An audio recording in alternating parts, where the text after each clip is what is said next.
요한일서 1장 말씀입니다. 신약성경 388면입니다.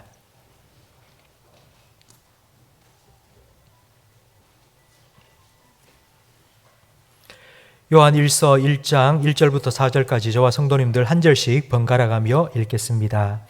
태초부터 있는 생명의 말씀에 관하여는 우리가 들은 바요, 눈으로 본 바요, 자세히 보고 우리 손으로 만진 바라. 이 생명이 나타내신 바 된지라. 이 생명은 우리가 보았고 정언하여 너희에게 전하노니 이는 아버지와 함께 계시다가 우리에게 나타내신 바 된 이시니라. 우리가 보고 들은 바를 너희에게도 전함은 너희로 우리와 사귐이 있게 하려 함이니 우리의 사귐은 아버지와 그의 아들 예수 그리스도와 더불어 누림이라. 우리가 이것을 쓰면 우리의 기쁨이 충만하게 하려 함이라. 아멘. 지금 1층 아레오바골에서 서명을 받고 있습니다. 두 가지 서명을 받고 있는데요. 하나는 포괄적 차별금지법입니다.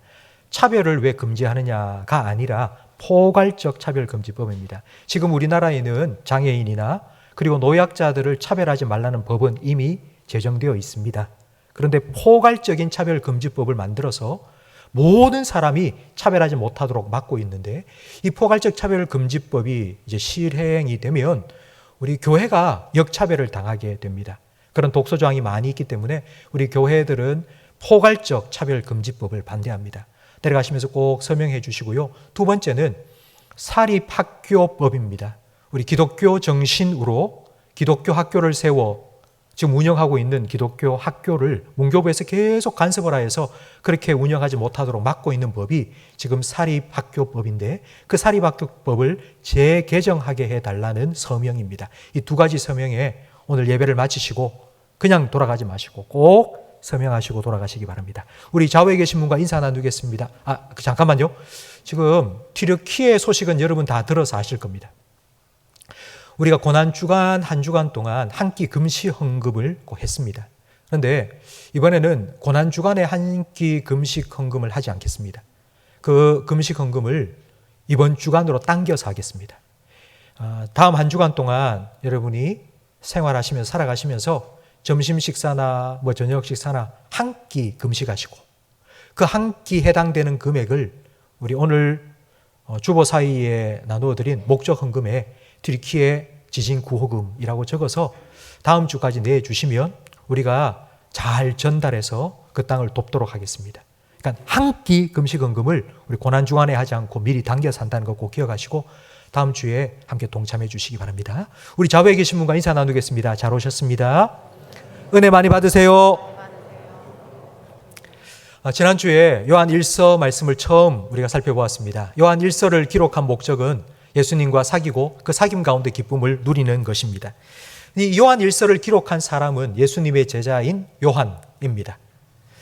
예수님의 12제자 중에 요한은 아주 특별한 사람인데요. 웬관이 순교를 당하지 않은 유일한 제자가 바로 이 요한이기 때문입니다. 요한이 순교를 당하지 않았다라는 말은 요한이 가장 오래 살았다는 뜻입니다. 요한은 95세까지 살았다고 되어 있습니다. 요한은 요한복음과 요한계시록 그리고 요한 1, 2, 3서, 요한 서신을 썼습니다. 그 중에 이 요한 1서는 요한이 제일 마지막에 기록한 성경입니다. 신약 27권의 성경 중에 제일 마지막에 기록된 성경이 바로 요한 1, 2, 3서입니다. 예수님께서 주후 33년경 부활 승천하셨습니다. 그리고 60년이 지나서 이 요한 1서가 쓰여진 겁니다. 예수님은 예수님께 직접 들었습니다. 예수님을 직접 봤습니다. 예수님을 만났습니다. 예수님과 함께 다녔습니다. 이렇게 예수님을 직접 만난 사람들이 하나, 둘 세상을 떠나기 시작했습니다. 그리고 제일 마지막 남은 사람이 요한입니다. 요한에게 고민거리가 생겼습니다. 나는 예수님을 직접 만났는데 지금 너희들은 예수님을 만나지 못했다. 그런데 내가 만난 예수님을 내가 어떻게 믿으라고 전할 수 있을까? 이게 고민거리가 된 것입니다. 오늘 본문 2절과 3절에 보면 요한은 계속 이렇게 말합니다. 우리가 너희에게, 우리와 너희를 구분시키고 있습니다. 우리는 직접 예수님을 보고 듣고 만지고 만났던 사람들입니다. 그런데 너희는 그 예수님을 만날 수 없는 사람입니다. 예수님께서는 부활 승천하셨기 때문에 더 이상 그 예수님을 만날 수 없습니다. 직접 만날 수 없습니다. 지금처럼 뭐 사진기가 있어서 예수님 사진을 쫙 찍어서 보여주면 좋겠고, CCTV 뭐 여기저기서 찾아서 예수님 다녔던 모습을 딱 보여주면 좋겠는데 뭐 그럴 수 없습니다. 그러던 차에 예수님을 직접 만난 사람이 하나 둘 세상을 떠나고 예수님에 대한 소문이 퍼지기 시작했습니다. 소문이라는 것이 늘 그렇듯 한 사람, 두 사람, 세 사람 입을 거치면 거칠수록 이상한 말들이 덧붙여지기 시작했습니다. 예수님에 대한 소문, 가짜 뉴스가 세상에 퍼졌습니다. 요한은 안 되겠다. 직접 듣고 보고 만나고 함께 다녔던 내가 예수님에 대해 정확한 기록을 남겨야 되겠다 생각을 했습니다. 요한 1서 1장 2절과 3절을 화면을 보면서 함께 읽겠습니다. 이 생명이 나타내신 바 된지라 이 영원한 생명을 우리가 보았고 증언하여 너희에게 전하노니 우리가 보고 들은 바를 너희에게 전함은. 지금 요한은 증인으로서 증언하고 있습니다. 역사의 현장에 있었던 역사의 증인으로서 역사적인 기록을 남긴 것입니다. 사람들이 지어낸 이야기, 떠도는 소문이 아니라 내가 직접 듣고 보고 만났던 그 예수님에 대해 기록한 것입니다. 예수님께서 동정녀 마리아, 남자를 알지 못하는 마리아의 몸에서 태어나셨고 보리떡 5개와 물고기 2마리로 5,000명을 먹이셨고 무리를 걸으셨고 죽은 지 나흘이나 되어 냄새나는 나사로를 무덤에서 불러내셨고 십자가에 못 박혀 죽으시고 3일 만에 부활하셨다는 건 무협지 소설에 나오는 이야기가 아니라 실제 역사 속에 일어난 사실입니다. 2017년 우리 교회는 요 옆에 있는 영화관을 하나 빌렸습니다. 그래서 성도들이 오후 예배 때 그 영화관에 다 가서 함께 영화를 봤는데요. 그 영화의 제목이 예수는 역사다입니다.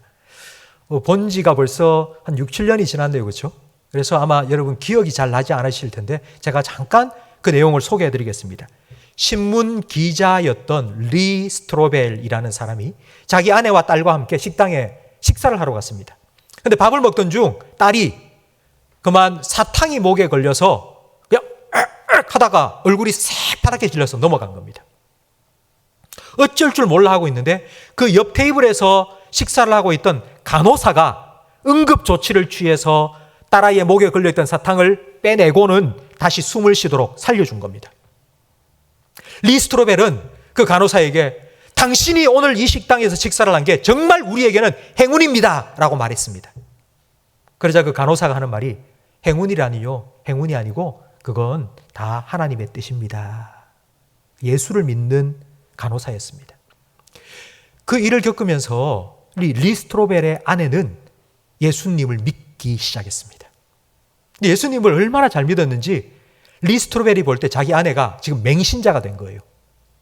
그래서 자기 아내의 믿음을 좀 깨트리고 무너뜨리기 위해서 어떻게 해야 될까 고민하던 중에 자기 신문사의 선배에게 찾아가서 이렇게 물었습니다. 제 아내가 지금 교회에 빠졌습니다. 제 아내의 신앙을 무너뜨리고 싶습니다. 어떻게 하면 좋을까요? 그러자 선배가 이렇게 말합니다. 일격에 쓰러뜨릴 수 있는 급소를 공격해야 돼. 기독교 신앙의 급소는 예수의 부활이야. 어떻게 죽은 사람이 다시 살아날 수 있단 말이야. 말도 안 되는 소리지. 예수의 부활이 거짓이라는 것만 네가 증명하면 당신 아내는 예수를 버릴 거야 라고 말했습니다. 그때부터 신문 기자였으니 얼마나 철저하겠습니까? 도서관에 다니고 사람들로 만나면서 성경이 거짓이다, 예수의 부활은 거짓이라는 걸 증명하기 위해서 여러 가지 조사를 하기 시작했습니다. 그러던 차에 신문 기자로서 한 사건을 취재하게 되었는데 그 사건은 경찰관이 총에 맞은 사건입니다. 경찰관이 총에 맞았는데 목숨을 잃지 않았는데 그 범인을 잡았습니다. 그 같이 있던 범인. 근데 알고 보니 그 범인이 그 경찰로부터 돈을 받고 범죄자들의 정보를 넘겨주던 끈아풀 건달이었습니다. 그래서 리 스트로벨은 기자로서 그 사건을 취재하면서 경찰로부터 돈을 받던 이 건달이 돈을 제대로 받지 못하고 경찰을 배신해서 총으로 쐈다! 이렇게 기사를 냈고 그 기사에 근거해서 그 범인은 15년형이라는 중형에 처해져서 감옥에 들어갔습니다. 이렇게 기사가 나가고 3일 후에 한 통의 전화를 받았습니다. 리 스트로벨 기자입니까? 당신의 기사를 읽었습니다. 그런데 내가 그 총 맞은 경찰과 잘 아는 사람이고 얼마 전에 그 경찰과 함께 술집에서 술을 같이 마셨습니다. 그런데 그 경찰관이 자기 품 안에서 펜총을 꺼내 보여주었습니다. 여러분, 펜총이라는 말은 볼펜처럼 생겼는데 그 안에 총알이 한 발 들어있는 사제총입니다. 그걸 가지고 다니는 건 불법인데 그런데 그 경찰관이 그걸 자랑스럽게 꺼내 들고는 내가 이걸 가지고 다닌다고 자랑했습니다. 그런데 그 경찰관의 총상이 그 펜총이 오발되어서 난 총상인 것 같습니다. 이 복부 쪽으로 났기 때문에. 알아보세요. 너무 충격을 받은 겁니다. 자기는 분명히 그 범인이 경찰관을 쏘았다고 생각을 하고 기사를 다 냈고 그렇게 판결까지 받았고 옥에 갇혔습니다. 그런데 그게 아닐 수도 있다는 겁니다. 그래서 다시 조사를 시작했습니다. 그리고는 그가 이렇게 결론을 내렸습니다. 내가 쓴 건 기사가 아니라 소설이었다. 내가 아무리 조사하고 그 사건을 파헤쳐서 진실을 드러내려고 했지만 나는 진실을 본 것이 아니다. 그 이유는 나는 이미 결론을 내려놓고 내가 보고 싶은 것만 보고 그걸 기사로 썼기 때문이다. 결국 그 범인은 무죄가 다시 재판결되었고 경찰관이 오히려 파면되는 그런 재판이 다시 되었습니다. 이 사건을 경험하고 난 후 이 리 스트로벨은 내가 아내의 신앙을 무너뜨리기 위해서 성경이 거짓이라는 걸 지금 계속 좀 조사하고 있는데 혹시 내가 이런 마음 때문에 내가 보고 싶은 것만 보고 내가 듣고 싶은 것만 듣기 때문에 성경이 진짜라는 걸 나는 지금 못 보고 있는 건 아닐까라는 생각을 하게 된 것입니다. 그래서 성경을 연구하는 학자들을 찾아갔습니다. 그 중에 아주 유명한 마케라라는 교수를 찾아갔습니다. 성경이 진짜입니까? 성경이 진짜라는 증거가 무엇입니까? 라고 물었습니다. 그러자 마케라 교수는 이렇게 말했습니다. 2000년 전 성경이 기록되었을 때 그 2000년 전에도 많은 책들이 나왔습니다.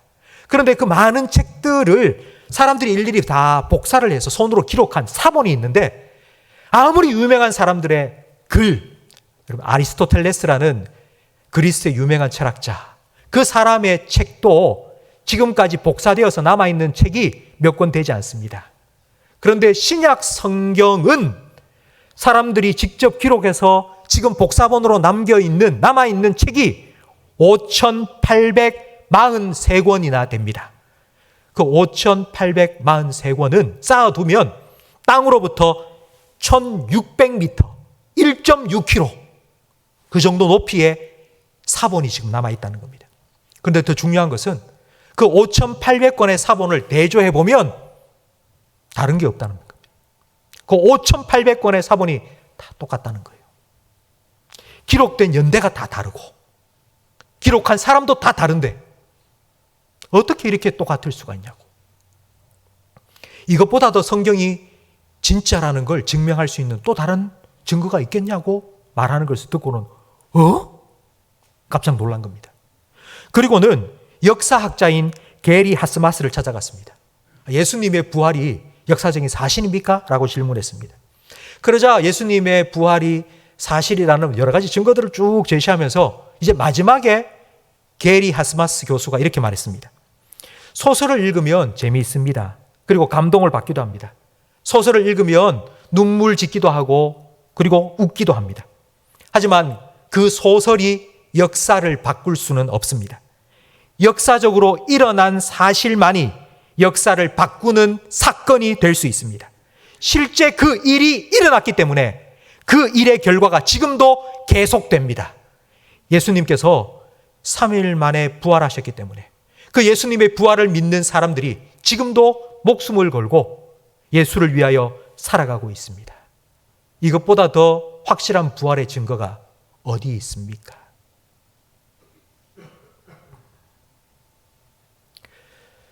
성도 여러분, 여러분 혹시 이런 고민을 해보신 적 있습니까?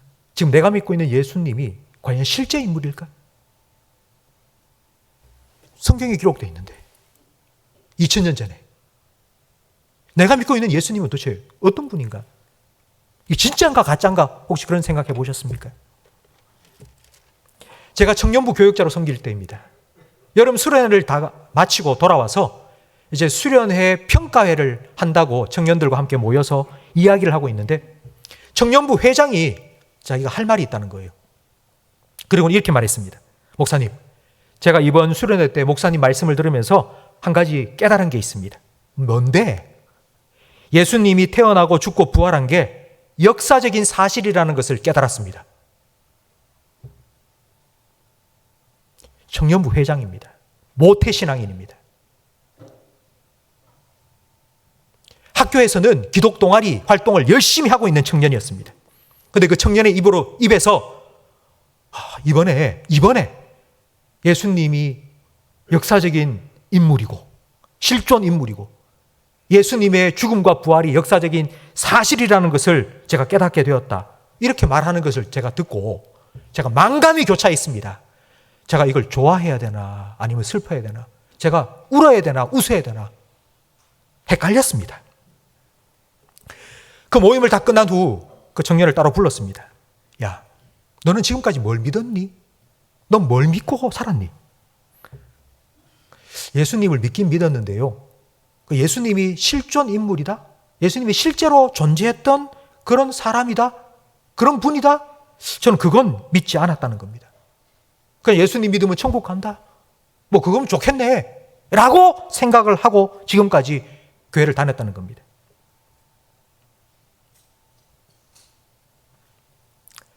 제가 그 청년부 회장하고 한참 이야기를 나눴습니다. 제가 이렇게 말했습니다. 2000년 전 이 한반도 땅에 고구려 백제 신라가 있었다. 그 고구려 백제 신라를 통일시킨 신라의 장수가 누군지 아니? 김유신 장군요. 너 어떻게 알아? 봤어? 아니요, 못 봤는데요. 근데 너 어떻게 알아? 국사 시간에 배웠어요. 그 삼국 사기에 김유신이 삼국 통일했다는 기록이 남겨져 있다고 배웠어요. 그래. 너는 보지는 못했지만 김유신이 삼국 통일했다는 걸 믿고 있네? 그러면 2000년 전 이 땅에 고구려 백제 신라 있을 때에 저 이스라엘 땅에 예수님이 태어나셨어. 그리고 예수님께서 십자가에 못 박혀 죽으셨고 3일 만에 다시 부활하셨어. 넌 그거 어떻게 알아? 봤어? 예수님이 십자가에 못 박히는 거 봤어? 그리고 부활하시는 거 봤어? 아니, 못 봤는데요. 근데 그걸 어떻게 믿어? 어떻게 알아? 성경에 기록되어 있는데요.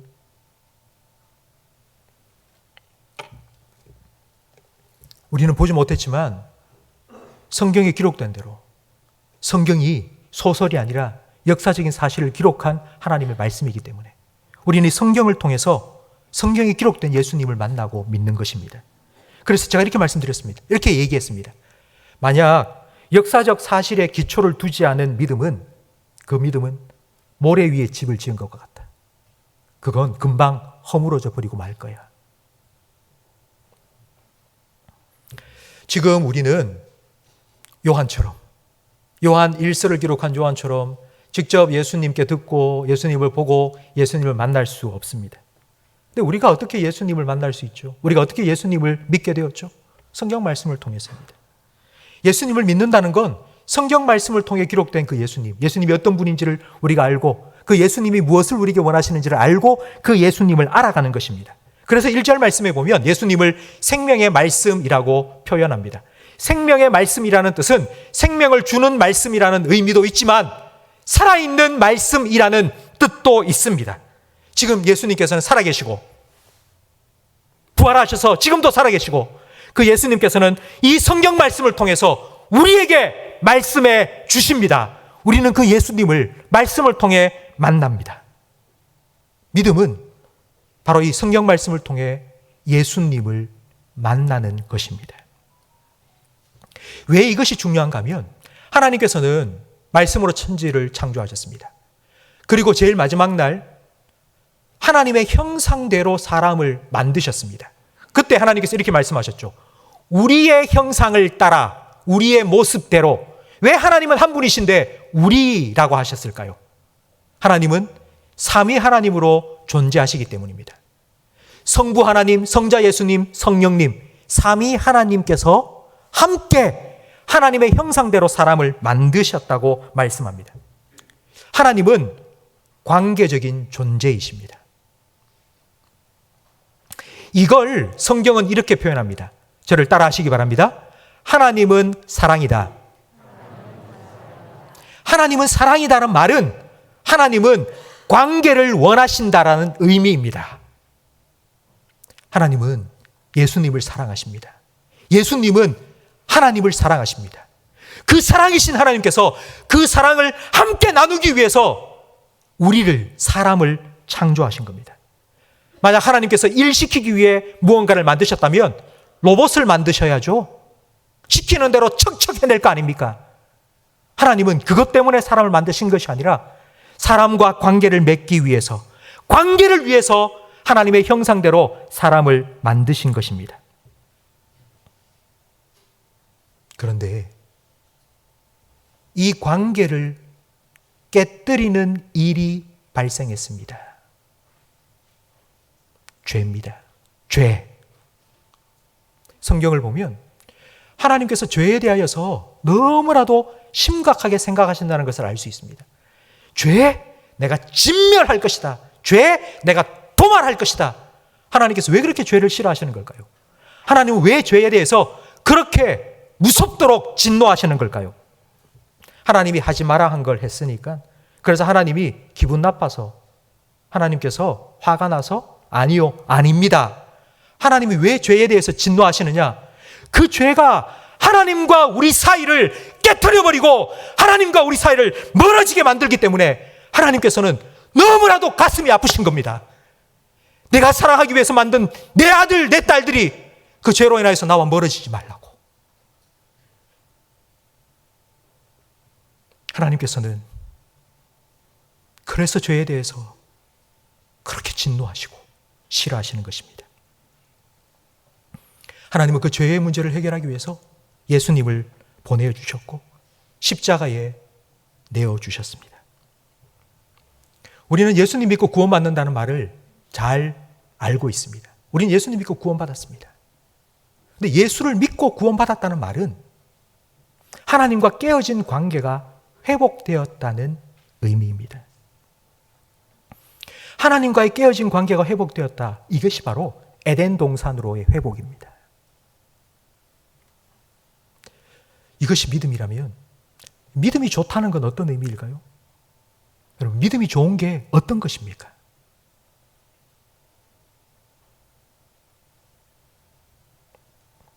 믿음이 좋은 건 하나님과의 관계가 좋은 것입니다.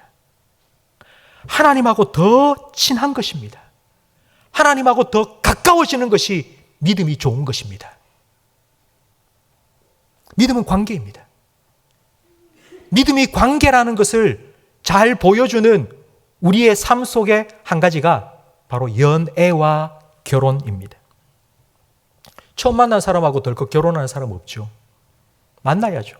한 번 만나고 두 번 만나고 자꾸 만나다 보면 아, 이 사람은 이런 사람이구나. 이제 이 사람에게 내 인생을 맡겨도 되겠다는 확신이 듭니다. 그리고 프로포즈하고 결혼해서 함께 삽니다. 이것이 믿음입니다. 믿음은 어느 순간 없다가 갑자기 팍 하고 생기는 것이 아닙니다. 지금부터 1400년 전 신라의 승려 원효가 중국 당나라의 현장 법사에게 도를 배우기 위해서 길을 떠났습니다. 그러니까 중국 유학을 간 거죠. 원효가 길을 가다가 이제 밤이 되었습니다. 그래서 동굴 속에 들어가서 잤는데요. 자다가 목이 너무 마른 거예요. 그래서 더듬더듬 뭐 마실 게 있나 싶어 더듬더듬 하다가 보니 한 바가지에 물이 담겨 있는 게 척척 느껴져서 그 물을 벌컥벌컥 마셨습니다. 그리고 다음날 아침에 눈을 떠보니 해골 바가지에 담긴 썩은 물이었습니다. 갑자기 막 구역질이 올라오면서 속에 있는 걸 다 토해낸 거예요. 그때 깨닫게 된 것이 어젯밤에는 내가 그렇게 달게 잘 마셨는데 똑같은 물인데 근데 오늘 아침에는 보니까 내가 이렇게 구역질이 나게 만드네 이 물이? 뭐가 다른 거지? 아, 모든 것은 마음먹기에 달렸구나 깨닫고는 중국으로 유학 가던 그 발걸음을 딱 멈추고 다시 집으로 돌아갔습니다. 이제 다 깨달았다고. 우리는 믿음을 이렇게 생각하지 않습니까? 마치 뭔가를 알고 지식을 얻고 깨달았다고. 아, 이제 난 천국 갈 수 있겠구나. 이제 끝났구나. 이제 더 이상 뭐 하나님께로 가까이 나갈 필요가 없구나. 이제는 나는 득도했으니까 이제 하산하면 되겠구나. 아니요, 그렇지 않습니다. 예수님에 대해서 아는 것, 지식을 쌓는 것, 그것이 믿음이 아니라 예수님을 더 가까이 하고 예수님을 더 사귀는 것, 예수님과 더 친해지는 것, 그것이 믿음입니다. 하나님께서는 이 믿음을 위해서 예수님을 보내주신 겁니다. 예수님께서 이 땅에 오셔서 요한을 찾아갔습니다. 물고기 잡고 있는 요한을 찾아가서 요한아, 나를 따르라.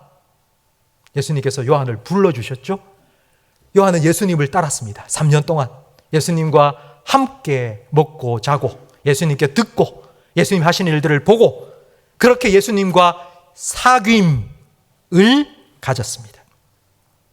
그리고 오늘 요한 1서를 쓰면서 예수님을 만난 적이 없는 여러분들에게 내가 믿는 예수님을 전하기 위해서 내가 만난 그 예수님을 여러분도 만나고 믿도록 하기 위해서 내가 만난 예수를 전한다고 그렇게 이 요한 1서를 기록한 것입니다. 요한 1서 1장 3절 말씀을 우리 화면을 보면서 함께 읽겠습니다. 우리가 보고 들은 바를 너희에게도 전함은 너희로 우리와 사귐이 있게 하려 함이니 우리의 사귐은 아버지와 그의 아들 예수 그리스도와 더불어 누림이라. 아멘. 요한은 여러분을 우리의 사귐으로 초대하고 있습니다. 우리의 사귐은 하나님과 예수 그리스도와 더불어 누리는 사귐입니다. 우리가 하나님과 예수님과 함께 누리고 있는 그 사귐으로 믿지 않는 사람을 초대하는 것. 이것이 전도입니다. 왜냐하면 믿음은 가르쳐서 한순간에 팍 생기는 것이 아닙니다. 우리 임누리 선교사님을 파송했는데 임누리 선교사님이 파송된 나라가 말레이시아입니다. 말레이시아의 수도가 어디인지 아십니까?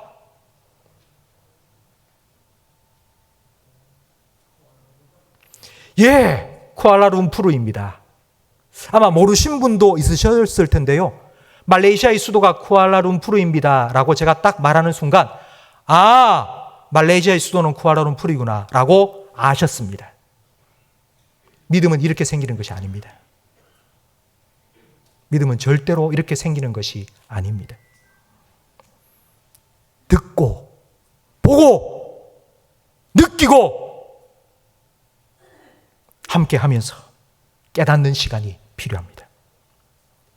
전도는 예수님과 나의 사귐 속에 예수님을 모르는 사람을 초대하는 것입니다. 그들은 예수님을 볼 수 없습니다. 그들은 예수님의 말씀을 들을 수 없습니다. 그렇기 때문에 예수님을 보고 듣고 만나고 예수님과 함께 살아가는 우리의 삶 속으로 그들을 초대해서 우리를 통해 그 예수님을 보고 듣고 느끼고 깨닫도록 해주는 것입니다. 이것이 교회의 존재 목적입니다. 예수님과 함께 사귀는 교회. 예수님과 함께 가까이 더 가까이 나아가는 성도들이 함께 모인 교회.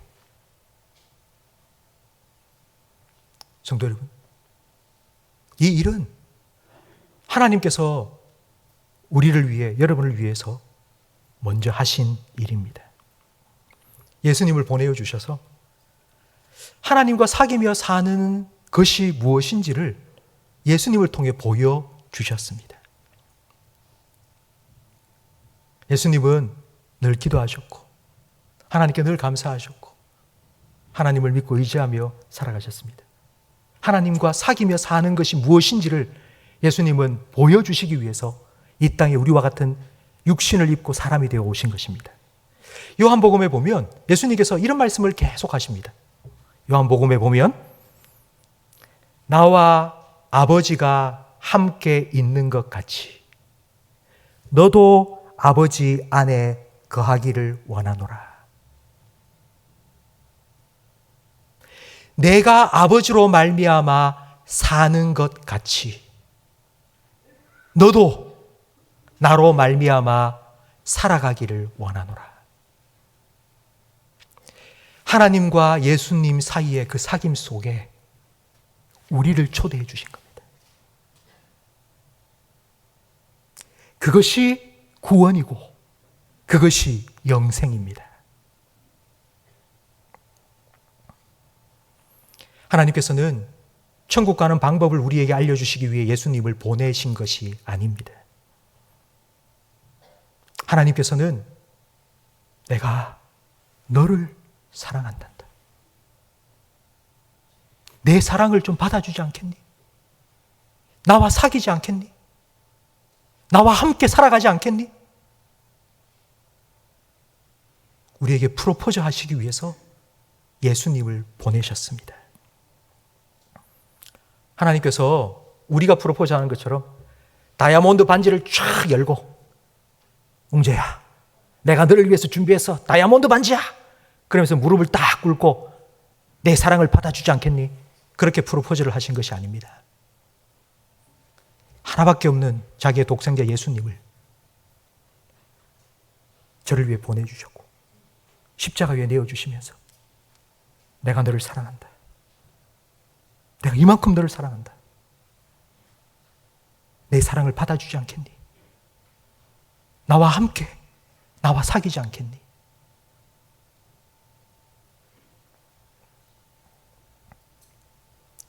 믿음은 그 하나님의 프로포즈를 받아들이는 겁니다. 예, 하나님, 저도 하나님 사랑합니다. 제가 노력해 볼게요. 지금은 다 못해도 조금씩 하나님을 더 알아가고 예수님을 더 가까이 하고 주님과 함께 살아가고 싶습니다. 그렇게 주님과 사귀는 것이 믿음입니다. 여러분은 바로 이 믿음으로 초대를 받으셨고 그 주님과의 사귐을 오늘도 누리고 계십니다. 주님께서 이 땅에 다시 오실 날, 예수님께서 이 땅에 다시 오실 날, 그날을 어린 양의 혼인잔치날이라고 성경은 말합니다. 그날 예수님은 우리의 신랑이시고요. 여러분은 예수님의 신부가 되어서 주님 앞에 딱 설 겁니다. 그날까지. 그날까지, 그 순간까지 예수님과 함께하며 예수님과 사귐의 기쁨을 누리시기를 축원합니다. 여러분이 그 예수님과 사귐 속에 기쁨을 풍성히 누려야지 다른 사람을 초대하고 싶습니다. 야, 정말 하나님 믿고 하나님과 함께 살아가는 것이 너무너무 좋다. 내가 예수 믿고 사는 것이 난 너무 행복하다. 나와 예수님의 사귐 속에 너도 한번 들어와 보지 않겠니? 다른 사람을 초대할 수 있습니다. 성도 여러분, 예수님과의 사귐의 기쁨을 풍성히 누리시고 그 기쁨을 나누며 살아가시는 저와 우리 모든 성도들이 되시기를 예수님의 이름으로 축복합니다. 나 무엇과